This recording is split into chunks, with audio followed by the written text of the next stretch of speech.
고난주일 한 주 앞으로 다가왔습니다. 다음 주일은 종려주일이고 고난주간이 시작됩니다. 오늘은 종려주일 전주일로서 그 주간에 어떤 일을 주님께서 하셨는지 요한복음을 중심으로 살펴보겠습니다. 오늘 1절을 이렇게 함께 읽도록 해보겠습니다. 6월절 시작. 6월절 엿새 전에 예수께서 베다니에 이르시니 이곳은 예수께서 죽은 자 가운데 살리신 나사로가 있는 곳이라. 예수님께서 십자가를 지시기 전 생애 마지막 6월절 엿새 전에 베다니에 가셨습니다. 6월절은 유대인이 지키는 3대 절기 중에 가장 큰 절기입니다. 이 절기에는 유대인 모든 남자들은 1년에 3차례 예루살렘 성전에 올라가야 합니다. 비록 멀리 떨어져 있던 어느 나라에 있던 유대인들은 이때는 예루살렘으로 모입니다. 인산인해를 이루게 됩니다. 주님은 6월절 엿새 전에 예루살렘 가까이에 있는 베다니에 도착하셨습니다. 이 베다니는 두 곳이 있었습니다. 한 곳은 요단강 동편, 건너편이고 다른 곳은 요단강 서편입니다. 여기서 말하는 베다니는 요단강 서편에 있는 곳으로 예루살렘에서 동쪽으로 약 3km 정도 거리에 있었어요. 그러니까 참 얼마 안 되죠? 3km 정도니까 예루살렘 가까이 주님이 계셨습니다. 베다니라는 곳에 계셨습니다. 주님이 가신 베다니는 어떤 곳인가? 오늘 사도 요한은 잘 전해줍니다. 죽은 지 나흘이나 된 나사로를 살린 곳이었습니다. 그리고 나사로 가족들이 살고 있는 집이 있는 곳이었습니다. 이런 베다니에 주님이 가셨는데 과연 어떤 일들이 있었는가? 우리 2절을 함께 읽도록 합니다. 거기서 시작. 거기서 예수를 위하여 잔치할세 마르다는 일을 하고 나사로는 예수와 함께 앉은 자 중에 있더라. 주님이 베다니에 나사로 집에 오시자 나사로의 가족들은 그 은혜를 잊을 수 없어서 큰 잔치를 베풀었습니다. 미리 잔치를 약속하시고 가셨는지 아니면 갑자기 가셨는데 잔치를 베풀었는지 성경에 나오지 않으니까 우리는 깊이 있게 알 수는 없습니다. 그때의 나사로는 예수님과 함께 앉아 잔치상을 기다리고 있었다라고 말합니다. 여러분 한번 생각해 보세요. 죽어가지고 장사 지내서 없애야 할 사람인데 주님이 그를 살리셔가지고 잔치상에 주님과 같이 앉아 있어요. 가족들이 생각할 때는 얼마나 감격할 일이겠습니까? 본인 자신도 마찬가지죠. 저 주님이 아니었다면 나는 지금 이미 무덤에 썩어서 없어져요. 물론 천국에 가지만 그런 사람인데 주님이 나를 고쳐서 살리셔서 이렇게 주님과 함께 잔치상에 참여하고 있었습니다. 그 감격과 감사가 나사로와 그 가족들이 얼마나 컸겠는가 우리가 생각해 볼 수 있겠습니다. 세상에 어느 누가 죽은 지 나흘이나 된 자를 살릴 수 있겠습니까? 살릴 수 없어요. 어느 누가 나흘이나 된 자를 살릴 수 있습니까? 주 예수님 나사로를 살리심으로 예수님 자신이 창조주이심을 보여주셨습니다. 마르다는 열심히 잔치를 준비하고 있었습니다. 여러분 3절을 보시겠습니다. 3절을 보시면 마르다와 자매인 마리아는 주님께 어떤 일을 했는지 사도 요한은 전해주고 있습니다. 마리아는 시작 함께 읽습니다. 마리아는 지극히 비싼 향유 곧 순절한 낫 한 근을 가져다가 예수의 발에 붓고 자기 머리털로 그의 발을 닦으니 향유 냄새가 집에 가득하더라. 우리는 그냥 쉽게 읽고 지나갈 수 있는 말씀이지만 마리아가 행한 이 일을 우리가 깊이 살펴보면 이거 아무나 할 수 있는 일이 아니에요.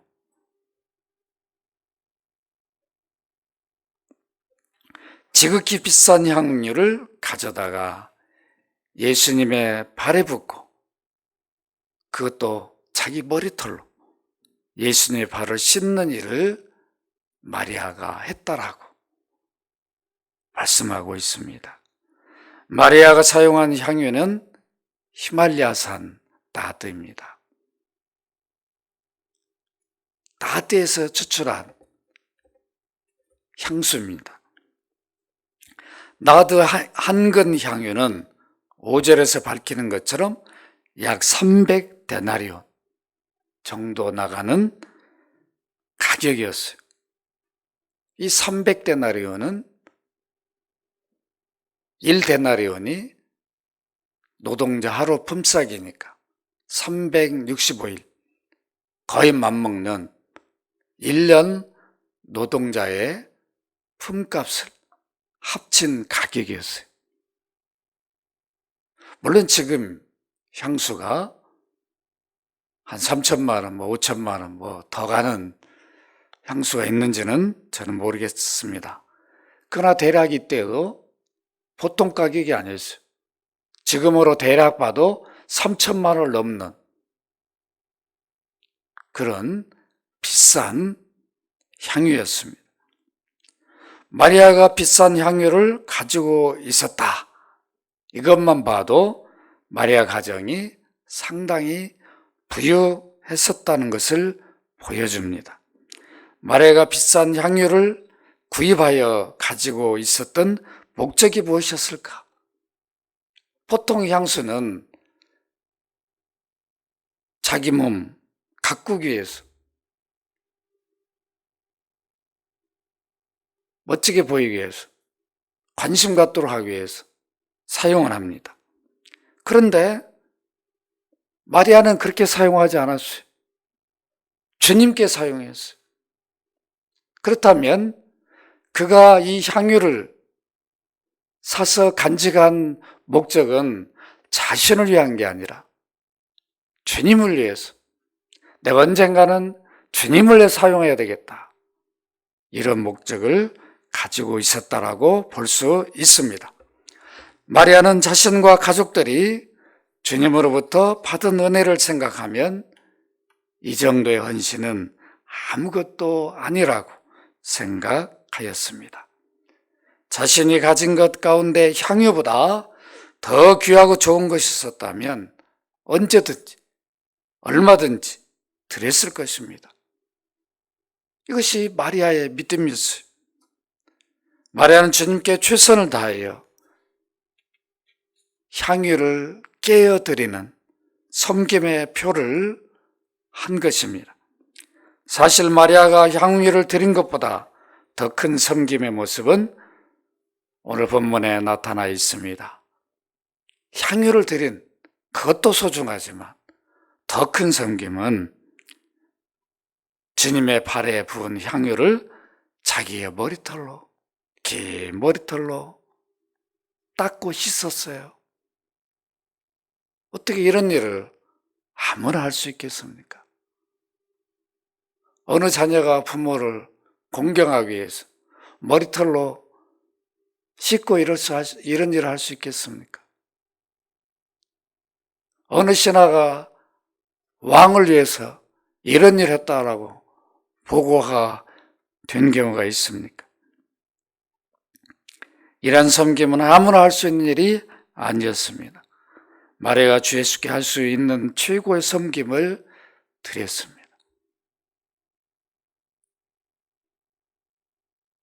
오늘 우리는 수건으로 얼마든지 할 수 있는데 그렇지 않았어요. 자기 머리털로 그 향유가 흐르는 거 보면서 이렇게 다 주님께 더 그 냄새가 많이 가도록 그런 적시는 일을 했다고요. 우리는 이 한 절이 쉽게 지나칠 말씀이 아니란 겁니다. 마리아의 이 귀한 섬김, 헌신은 이 한 절을 통해서 그의 삶을 다 표현해 주고 있어요. 그 주님을 향하여 어떤 자세와 마음을 평소에 갖고 있었는가를 잘 드러내 줍니다. 마가복음 1장 7절을 보시면 세례 요한이 주님을 향하여 이런 고백을 했어요. 나는 굽혀 신발끈을 풀기도 감당할 수 없습니다. 얼마나 대단한 고백입니까? 나는 주님의 신발끈도 풀 수가 없는 사람입니다. 그런데 마리아는 세례 요한보다 더 주님을 깊게 생각했어요. 자기의 머리털로 씻고 닦는 이런 헌신과 섬김을 마리아는 했습니다. 주 예수님 마리아로부터 귀한 섬김을 거부하지 않았어요. 그대로 받으셨어요.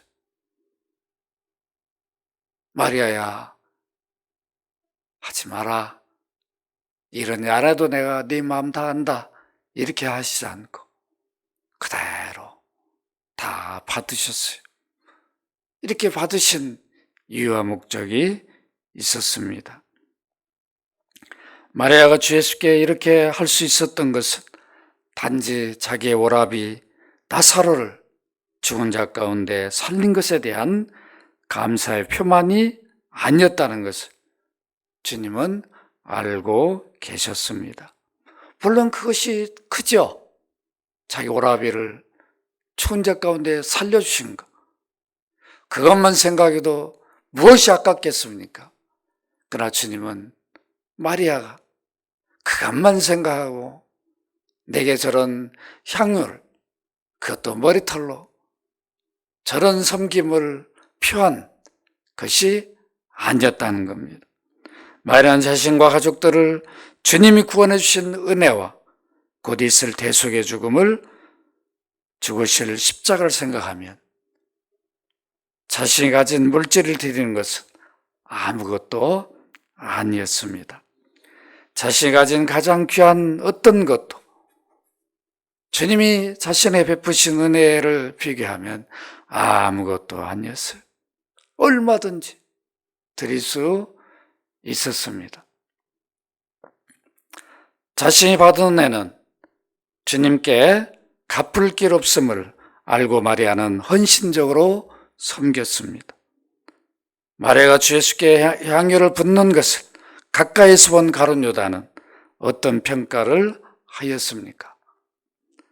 여기에서 믿음이 있는 자와 없는 자의 차이를 발견할 수 있습니다. 여러분 4절 5절을 함께 읽도록 합니다. 제자 중 시작. 제자 중 하나로서 예수를 잡아줄 가룟 유다가 말하되 이 향유를 어찌하여 300데나리온에 팔아 가난한 자들에게 주지 아니하느냐 하니. 요한복음에는 제자들 중 가룟 유다만이 마리아의 행동을 보고 시비한 것으로 사도 요한은 전하고 있습니다. 그 이유는 사도 요한은 현장에서 가룟 유다가 한 말을 직접 듣고 보았기 때문에 유다를 지목해서 이렇게 전하고 있습니다. 그러나 다른 복음서인 마태, 마가는 제자들도 같은 생각을 갖고 있었다는 것을 말해주고 있습니다.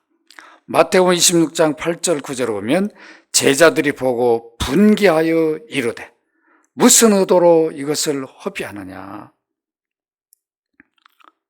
그리고 마가복음 14장 4절 5절에 보면 어떤 사람들이 화를 내어 서로 말하되 어찌하여 이 향유를 허비하는가. 마가는 어떤 사람들이라 말했어요. 제자들이라 말하기가 좀 껄끄러웠을 거예요.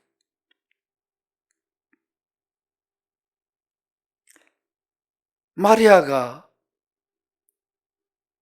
향유를 깨서 주님 머리와 몸에 붓는 일을 했는데 그것을 보면서 제자들은 야, 우리 그도 하지 못하는 일을 마리아가 하는구나. 참 존경심을 표하면서 그렇게 본 게 아니었어요. 인간의 타락한 본성은 늘 좋은 일 하면 좋다라고 인정을 못해요. 제자들도 그래요. 그렇게 평가하지 않았어요. 화를 냈어요. 분을 품었어요. 마리아야, 너 왜 이 쓸데없는 일 하냐? 이게 얼마짜린데? 이 비싼 것을 주님께 부어가지고 그냥 싹 없애버리냐? 아휴, 이 300데나리온이면 주님이 가난한 자들을 구제하는 것을 더 기뻐하셨을 텐데 이게 뭐 하는 거야? 왜 이렇게 허비해버리고 끝내는 거야? 여러분 어떻게 보면 제자들의 말이 그럴듯하게 잘못된 생각은 아니라라고 여길 수도 있어요. 구제하자는데 왜 그냥 주님께 몸에 붓고 그냥 허비하는 것보다 오히려 주님은 구제하는 걸 더 기뻐하셨을 텐데 제자들 순수한 마음은 얼마든지 그런 생각을 할 수도 있었을 겁니다.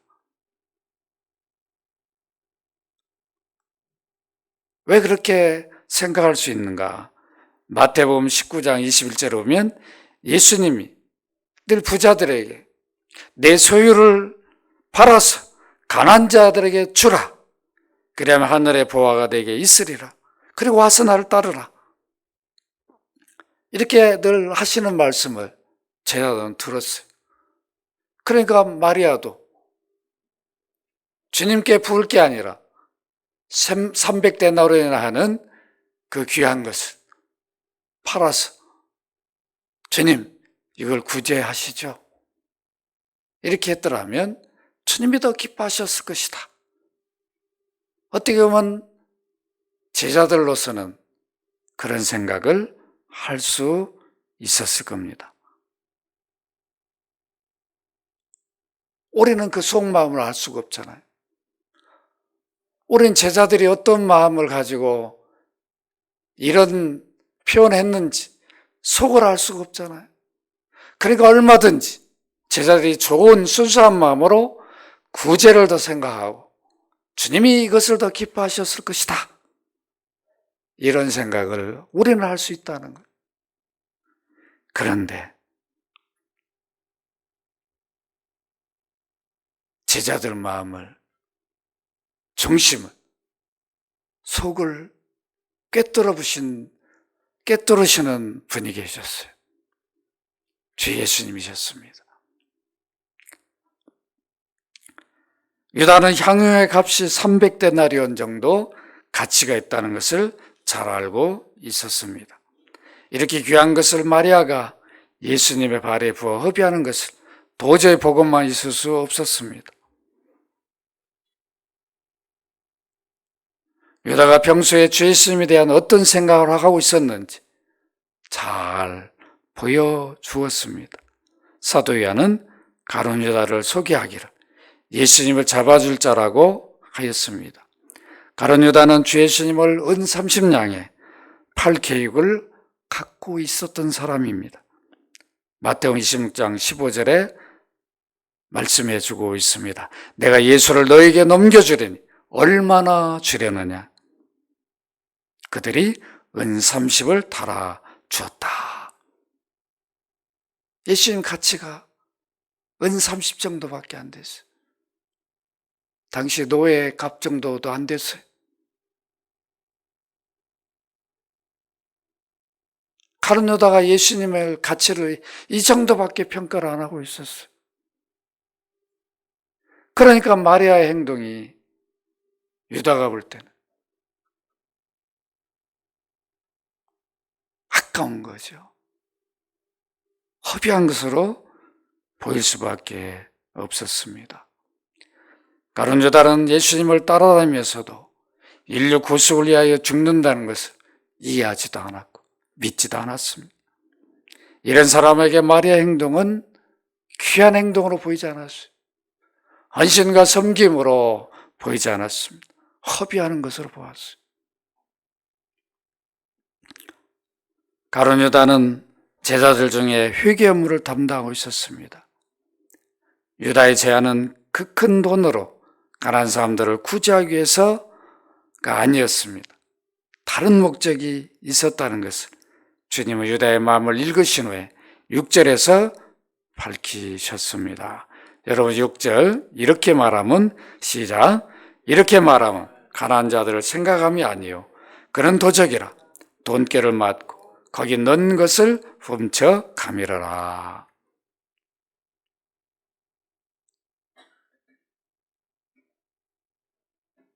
마태나 마가는 제자들의 마음을 좋은 뜻에서 해석하고자 했지만 사도 요한은 이렇게 실질적으로 말한 사람은 생각은 동일하게 갖고 있을 수 있겠지만 실질적으로 이런 말을 한 사람은 유다라고. 바로 유다의 마음을 읽으신 분은 제자들은 읽지 못했잖아요. 예수님은 읽으셨기 때문에 예수님이 6절에서 밝힌 대로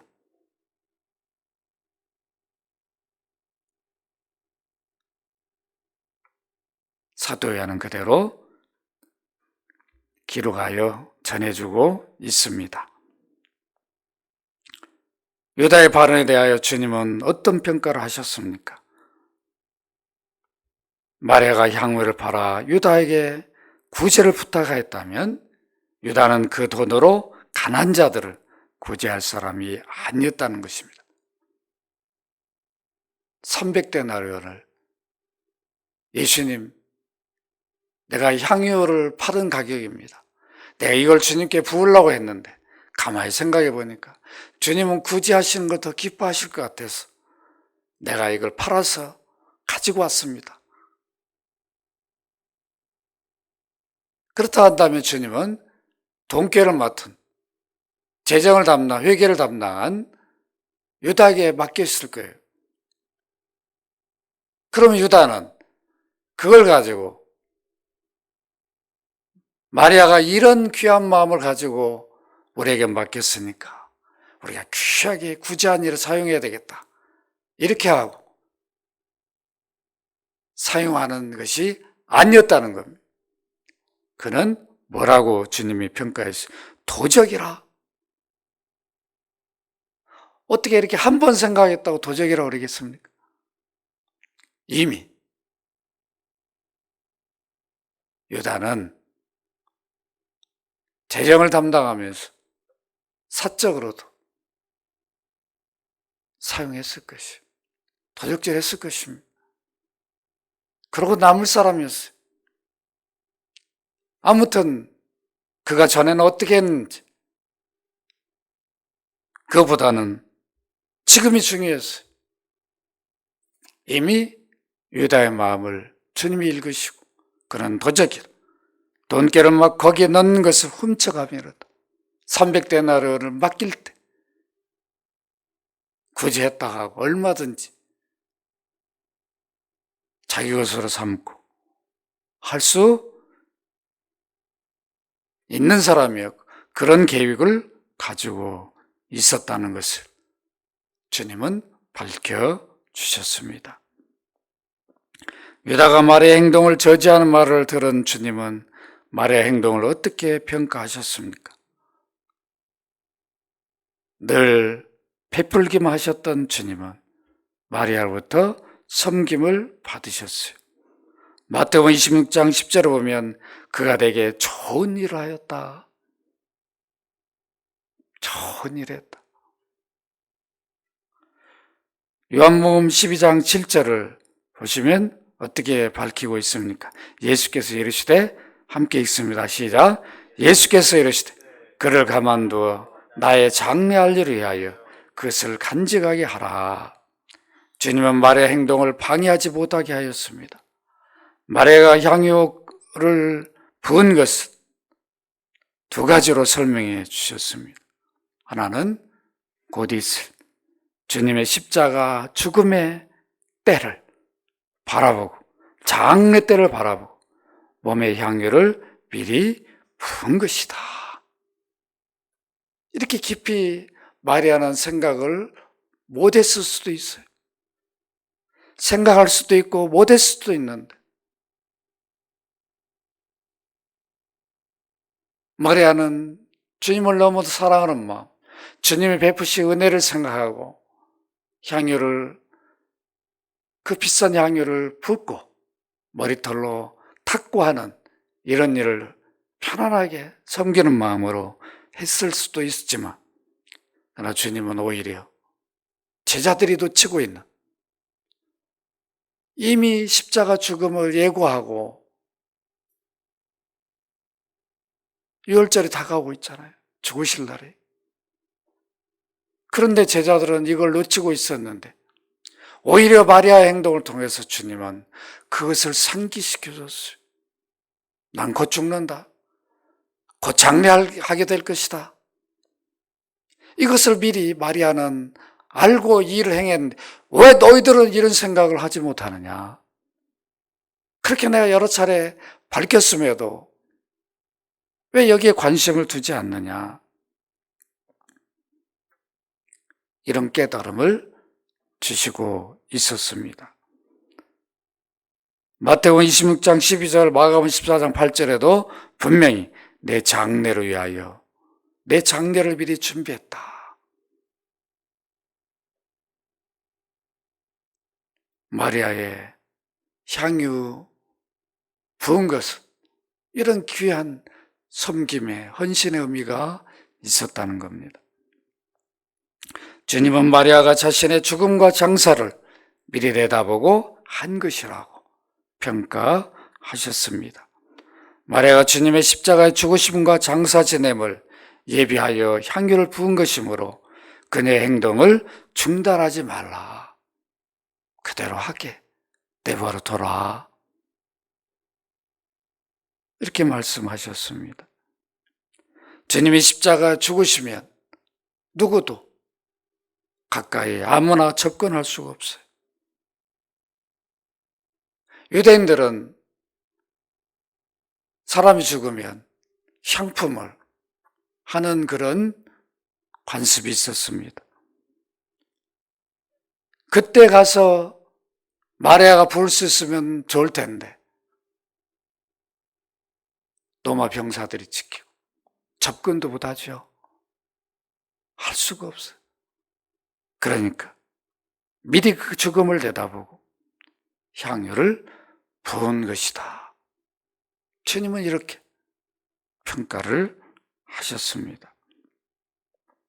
제자들 가운데 어느 누구도 전혀 생각지도 못한 그 일을 마리아가 했다. 이 말은 마리아의 이 일을 통해서 제자들에게 너희들 내가 곧 인류 구속을 위해서 죽는다. 미리 준비하라. 그런 의미가 내포되어 있습니다. 주님이 마리아 섬김을 거부하지 않으신 또 다른 이유를 8절에서 밝히고 있습니다. 8절, 가난한 자들은, 시작, 가난한 자들은 항상 너희와 함께 있거니와 나는 항상 잊지 아니하리라 하시니라. 왜 이 말씀하셨을까요? 제자들을 배려하는 것이었어요. 제자들이 가난한 자들을 구제해야 된다, 이런 생각을 하고 있으니까, 그래, 너희 좋은 생각이다. 그렇지만 구제는 너희들 언제든지 할 수 있지 않느냐.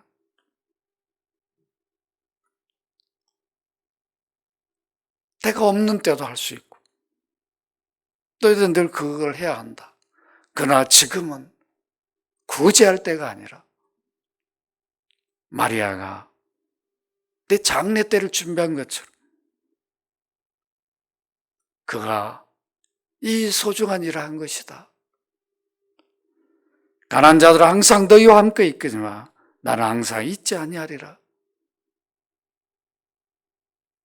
이 말씀을 통해서 이제 얼마 후면 십자가에 죽으시고 부활하신 후 하늘로 가시면 더 이상 제자들과 몸으로 함께 할 수 없다는 것을 밝히셨어요.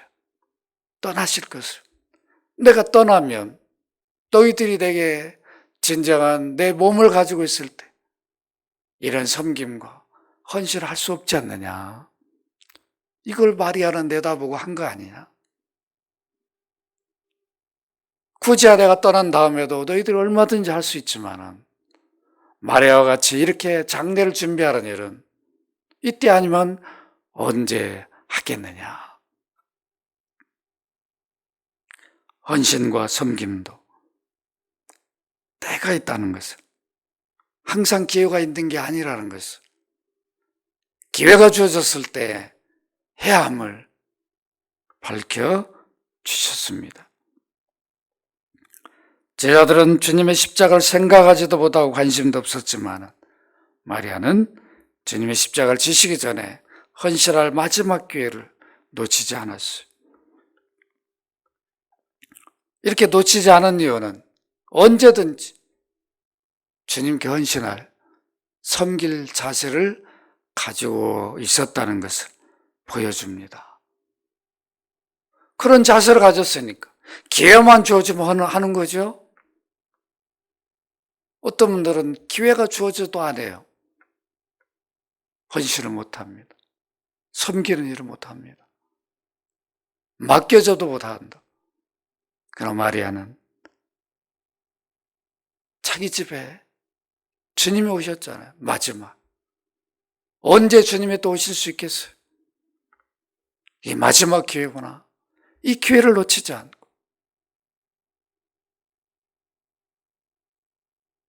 헌신하는 그런 모습을 보여주었습니다. 왜 이런 기회가 항상 있는 게 아닌가? 마가복음 16장 1절 6절을 보시면 확인할 수 있습니다. 주님이 십자가 죽으신 이후에 준비했던 향품을 들고 무덤에 찾아갔던 여인들이 있었어요. 그런데 못했어요. 향품을 준비해 갔는데 이미 부활하시고 무덤에 안 계셨어요. 하고 싶어도 못한 거예요. 준비는 했지만.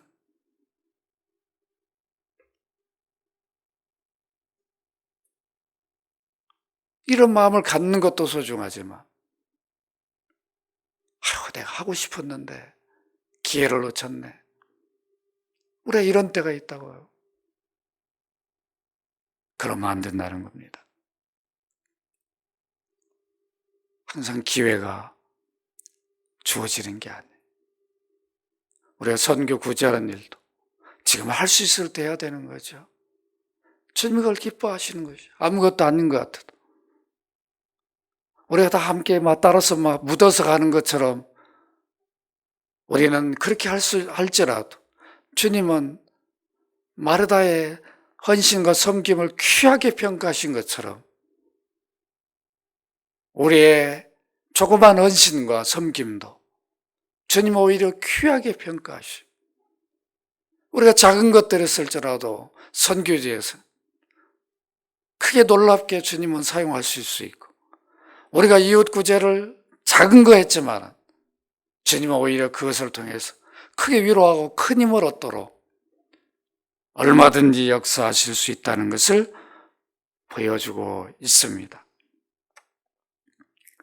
주님은 제자들의 일부가 향유를 비싼 가격에 팔아 가난한 자들 구제하기 원하는 마음을 아셨습니다. 이것을 아시니까 주님은 그래, 너희들 그런 생각을 했지. 그렇지만 가난한 자들 너희 곁에 있지 않느냐. 나는 곧 떠난다. 하지 말라는 게 아니죠. 그러나 기회가 있을 때 마리아는 그 기회를 놓치지 않고 이런 귀한 것을 했다면 너희들도 높이 평가해야 되지 않느냐. 마리아는 구제보다 주님의 십자가를 더 생각한 거죠. 주님을 더 생각한 거.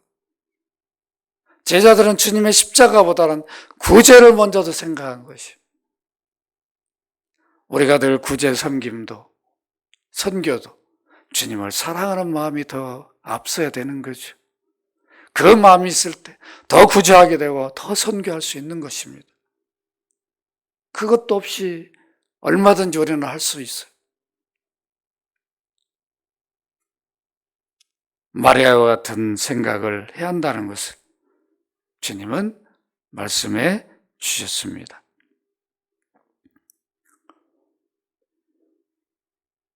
말씀을 맺습니다. 오늘 우리는 마리아 섬김과 헌신의 의미를 살펴보았습니다. 주님은 마리아의 향유를 자신의 몸과 발에 붓고 마리아의 머리털을 씻는 일을 참으로 십자가를 지실 주님의 죽으심을 준비한 귀한 헌신과 섬김으로 평가하셨습니다. 마리아의 헌신과 섬김은 믿음이 없이는 할 수 없는 일이었습니다.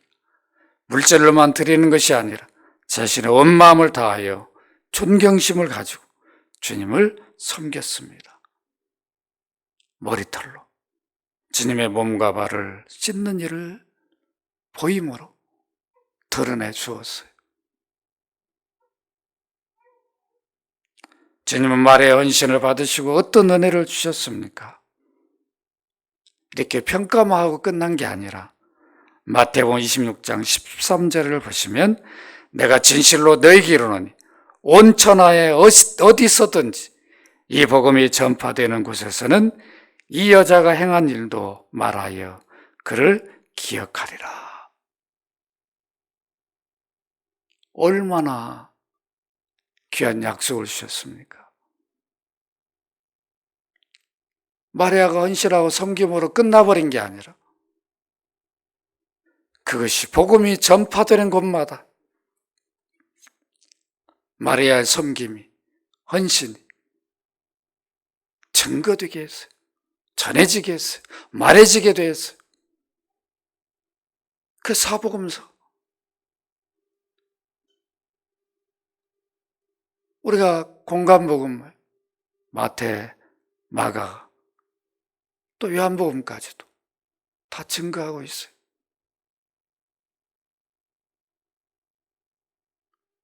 오늘 우리는 설교를 통해서 마리아의 헌신과 섬김을 듣고 있습니다.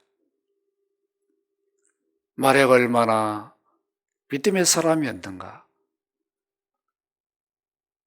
우리는 지금 마리아를 본받고자 하는 마음을 갖게 되었습니다. 주님은 죽으심으로 끝난 게 아니라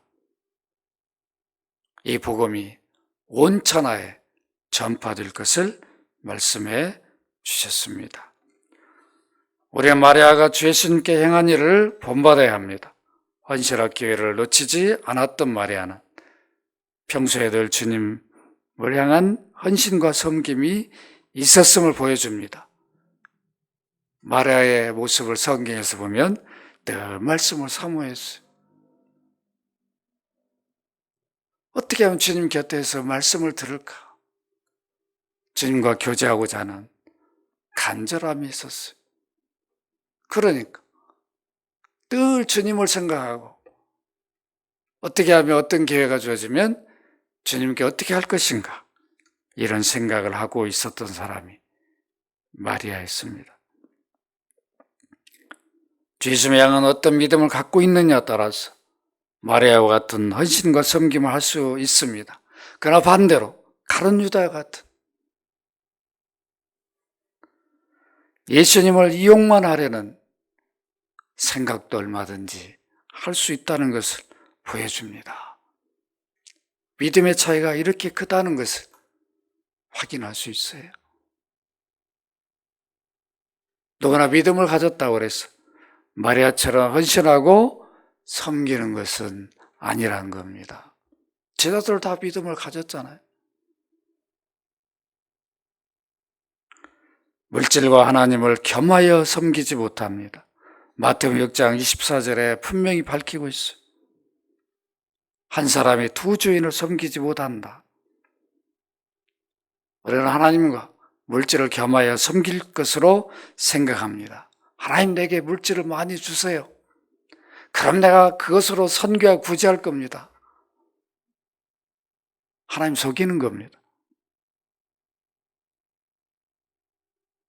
물론 그렇게 하는 분도 있지만 대다수는 그렇게 하지 않아요. 우리 형편이 과거를 돌아보면 지금 훨씬 더 많이 나아졌어요. 지금 하지 못한다면 더 많아진다고 할 수 있는 게 아니에요. 지금 해야, 지금 형편에서 할 수 있어야 더 나아진 형편에서도 얼마든지 할 수 있습니다. 우리들이 헌신하지 못하는 이유가 무엇일까요? 다른 데 있는 게 아니라 마리아와 같은 주님의 은혜를 생각하지 않기 때문에 우리들도 동일하게 마리아처럼 구원의 은혜를 받은 자들이에요. 주님으로부터 사랑과 은혜를 입은 자들이에요. 마리아라고 특별히 더 사랑해주고 우리는 조금 사랑해주고 그게 아니에요. 동일하게 십자가 사랑을 다 받았습니다. 구원의 은혜를 받았습니다. 하나님 자녀가 되는 권세를 입었어요. 성령도 받았어요. 영생을 얻었어요. 천국 시민입니다. 차이가 없어요. 구원의 은혜만 생각해도 우리는 갚을 길 없었어.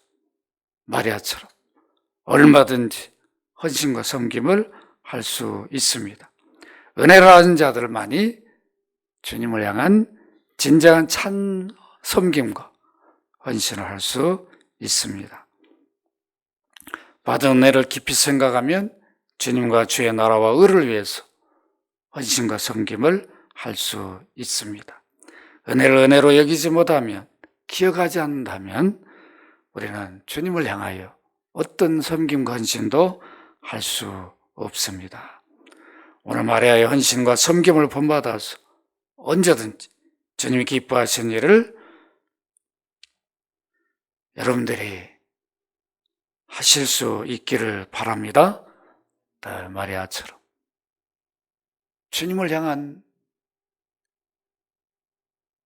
그 마음을 간다면 기회가 주어졌을 때, 기회가 주지 않는다 할지라도 헌신과 섬김을 할 수 있습니다. 여러분들이 주님께 드리는 헌신과 섬김은 결코 헛되지 않아요. 마리아가 드린 향유가 그것으로 끝나지 않았어요. 온 천하에 복음이 증거되는 것마다 그가 행한 일을 말하여 기억되게 하리라. 주님께 드린 헌신과 섬김은 결코 상을 잃지 않습니다. 주님이 여러분들의 헌신과 섬김을 받으신 대로 기억하시고 큰 상을 주실 것입니다. 귀한 일들 이루시기를 주의 이름으로 축원합니다.